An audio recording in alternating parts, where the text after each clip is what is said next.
Hello friends, आज का पहला क्वेश्चन हम लेके चलेंगे। फर्स्ट नंबर है एक्सरसाइज सी का। Caesar was done to death by the conspirators. Conspirator दोस्तों, कॉन्स्पिरेसी का मतलब होता है षड्यंत्र, और षड्यंत्रकर्ता, षड्यंत्र रचयिता, षड्यंत्र करने वाले, उनको कहते हैं कॉन्स्पिरेटर्स। और उन षड्यंत्रकारी लोगों के द्वारा सिजार की मृत्यु हुई। मृत्यु को इंग्लिश में कहते हैं मर्डर हुआ, यानी कि डन टू डेथ का मीनिंग हो जाएगा मर्डर हो जाना। हेलो फ्रेंड्स, स्वागत है आपका डिजिटल तैयारी चैनल पे। मैं श्रेयांश कोठारी लेके आया हूं दोस्तों बहुत ही शानदार एक सीरीज एसपी बख्शी की ऑब्जेक्टिव जनरल इंग्लिश। लगातार चलती जा रही है क्लास दोस्तों, और बहुत अच्छे से एक एक चैप्टर का एक एक पार्ट, एक एक थ्योरी पार्ट, एक एक क्वेश्चन, एक एक एक्सरसाइज, रिव्यू एक्सरसाइज, मतलब कॉम्प्रिहेंसिवली बहुत ही शानदार तरीके से हम करवा रहे हैं। हमारा प्रयास है ये, और जिस तरीके का आप लोगों का ओवरवेलमिंग सहयोग मिल रहा है, प्रेम मिल रहा है, स्नेह मिल रहा है, सपोर्ट मिल रहा है, that is really really keeping us to go on. ऐसा वही एक रीजन है कि लगातार हम लोग बिना किसी चार्जिंग के, चार्ज लिए आपसे, इतनी बढ़िया इंग्लिश को हम करवा पा रहे हैं। चलिए आगे बढ़ता हूं। इडियम चैप्टर का एक्सरसाइज सी हमने शुरू करना है, और वो करने से पहले लिए चलता हूं दोस्तों आज की मिठाई पे। आज की मिठाई बिल्कुल आपके सामने है। एक बहुत अच्छा वर्ड जो शायद आप में से कई लोगों ने नहीं सुना, होमोनिम। दोस्तों NYM जहां पे आएगा वो नेम के लिए आता है, नाम के लिए आता है। होमो यानी कि same, same. Two words are homonyms, ऐसे दो शब्दों को होमोनिम्स कहेंगे इफ दे आर, अगर प्रोनाउंसिएशन या फिर उनकी स्पेलिंग दोनों की सेम हो, या तो प्रोनाउंसिएशन सेम हो, स्पेलिंग सेम हो, बट हैव डिफरेंट मीनिंग्स, लेकिन उनके जो डिफरेंट मीनिंग निकल के आते हैं, उन दोनों शब्दों को होमोनिम्स कहा जाता है। चलिए मैं लिए चलता हूं आगे। क्वेश्चन नंबर सेकंड जो है दोस्तों, वो है आपका इस एक्सरसाइज का। His boss was always breathing down his neck. Breathing down his neck यानी हमेशा नेक के साथ सांस लेने की प्रक्रिया जुड़ी है।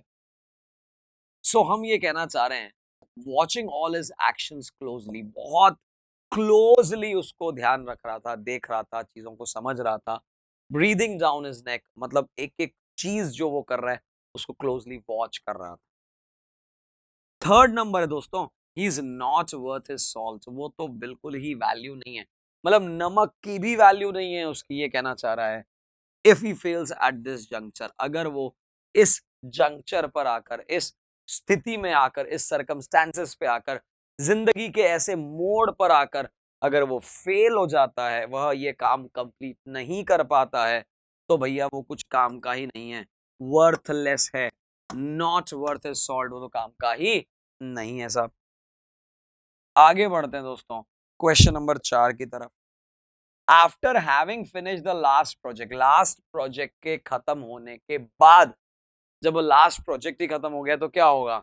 आई find my self at a loose and.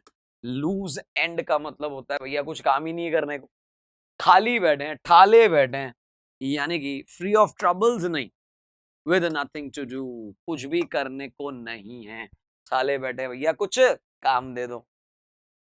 5 number कहता है विद द एग्जिस्टिंग मैनेजमेंट, जो अभी हमारा वर्तमान है, एग्जिस्टिंग है, अभी विद्यमान है, वो अगर मैनेजमेंट के साथ अगर हम काम करते हैं, the future of the company is in डोलड्रम्स।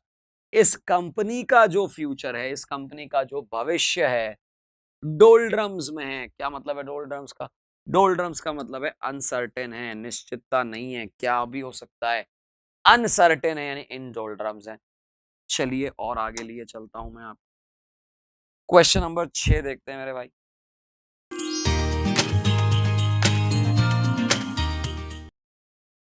देखेगा, it was such a strange affair, इतना अजीब सा लग रहा था, that I would not make head और टेल आउट ऑफ इट। इतना अजीब था वो दिखने में, एकदम अजीब सी ही प्रतीत हो रही थी चीज, कुछ समझ ही नहीं आ रहा था कि एक्चुअली हेड का है, टेल का है, यानी कुल मिला के कुछ भी समझ में नहीं आना। Could not make out head और टेल ऑफ इट का मतलब है डिड नॉट अंडरस्टैंड इट, मैं तो समझ ही नहीं पाया कि भैया हो क्या रहा है, इतनी अजीब चीज चल रही थी वहां पे। 7 नंबर कहता है अ गुड टीचर, एक अच्छा अध्यापक जो होगा, should have the gift of गैब। गिफ्ट ऑफ गैब होना चाहिए। गिफ्ट ऑफ गैब इन वीडियोस के माध्यम से कम 3-4 बार बता चुका हूं मैं, जिसका मीनिंग होता है बहुत अच्छा धारा प्रवाह में बोलना, बिना अटके बोलना, लगातार बोलते चले जाना बिना अटके का। फ्लुएंसी अच्छी होनी, टैलेंट होना बोलने का, उसे कहा जाता है gift of gap, a talent of speaking, बोलने का टैलेंट है। She exhibited remarkable सैंग fried, exhibited प्रदर्शित किया, रिमार्केबल यानी बहुत बेहतरीन, सैंगफ्राइड ड्यूरिंग द क्राइसिस, क्राइसिस का मतलब होता है संकट, संकट के दौरान, मतलब इतना संकट होने के बावजूद भी उसने रिमार्केबल सैंगफ्राइड का मतलब होता है एकदम शांत रहना, कंपोजर, बिल्कुल शांत, बहुत ज्यादा परेशान नहीं दिखना, ट्रबल नहीं दिखना, ट्रबल्ड नहीं दिखना, मतलब बिल्कुल शांत दिखना। 9 नंबर एग्जिबिट, एग्जिबिट का मतलब है प्रदर्शित करना, ये मैंने बताया था अभी थोड़ी देर पहले, लिख देता हूं, प्रदर्शित करना, नजर आना लोगों के सामने कैसा, एग्जिबिट।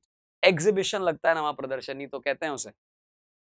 माई फादर स्ट्रेन्ड एवरी नर्व, हर नर्व को स्ट्रेन कर दिया, क्या मतलब है इसका, to enable me to get settled in life, मुझे ऐसा सुनिश्चित करने के लिए कि मैं जिंदगी में सेटल हो जाऊं, उन्होंने कड़ा परिश्रम किया, बहुत भयंकर मेहनत करी, वर्कड वेरी हार्ड, बहुत भयंकर मेहनत करी, बहुत टू मच मेहनत करने को कहते हैं। स्ट्रेन्ड एवरी नर्व, हर नस नस को स्ट्रेन कर दिया, यानी कुल मिला के बहुत ही ज्यादा मेहनत करना। 10 नंबर देखते हैं दोस्तों, क्या कह रहा है 10 नंबर। 10 नंबर कह रहा है दो शी हरसेल्फ वाज एज अगली एज सिन, दो यानी हालांकि, हालांकि शी हरसेल्फ, वह स्वयं, वह खुद, was as ugly as sin, बहुत ही भयंकर अगली यानी बदसूरत थी। She had the audacity, audacity का मतलब है साहस, आमतौर पे नेगेटिव वर्ड है, दुस्साहस कहा जाता है। To criticize the looks of her companion, companion का मतलब होता है साथी। दोस्तों मेरा कोशिश, मेरा प्रयास यह है कि आपको रिलेटेड जितने भी शब्द अगर आप पढ़ रहे हैं तो इनके मीनिंग आने चाहिए। कंपेनियन, साथी, वह स्वयं इतनी ज्यादा बदसूरत थी फिर भी उसमें ऑडेसिटी यानी जो साहस था कि वह अपने साथी को, सहयोगी को, कंपेनियन को भी अगली कह सके। तो वो कितनी अगली थी देखिए, सिनफुली अगली, ये तो क्या है आपको कंफ्यूज करने के लिए, यहां सिन ले लिया यहां सिन दे दिया, ये तो नहीं होगा। वेरी अगली यानी बहुत ज्यादा बदसूरत। क्वाइट अगली का मतलब है काफी बदसूरत। एक्सेप्शनली अगली, एज अगली एज सिन, टू मच अगली, बहुत ज्यादा भयंकरतम बदसूरत थी।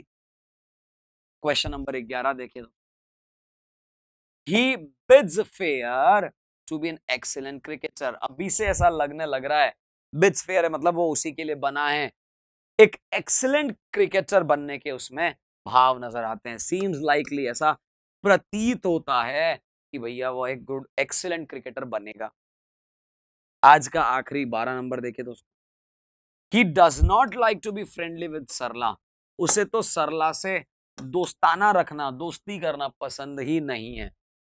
ही always gives her a cold shoulder, भाव नहीं देना, गिव अ कोल्ड शोल्डर का मतलब है भाव नहीं देना, कोई आया मिला देखा अनदेखा कर दिया, इग्नोर कर दिया, उसे कहते हैं गिव अ कोल्ड शोल्डर, यानी कि tries to be unfriendly by taking no notice, भाव नहीं देना, इग्नोर कर देना, नजरअंदाज कर देना। ट्राइज टू बी अनफ्रेंडली मतलब न दोस्त होने की ट्राई करना, नो नोटिस ऑफ हर, बिना किसी उसको नोटिस किए कि। तो यहां दोस्तों हमने और एक इडियम्स की श्रृंखला देखी और लगातार चलते ही जा रहे हैं हम लोग बिना रुके, बस आप इसी तरह से चलते जाइए। आप ही का प्यारा चैनल है दोस्तों डिजिटल तैयारी। Thank you. Please like, share, subscribe digital तैयारी।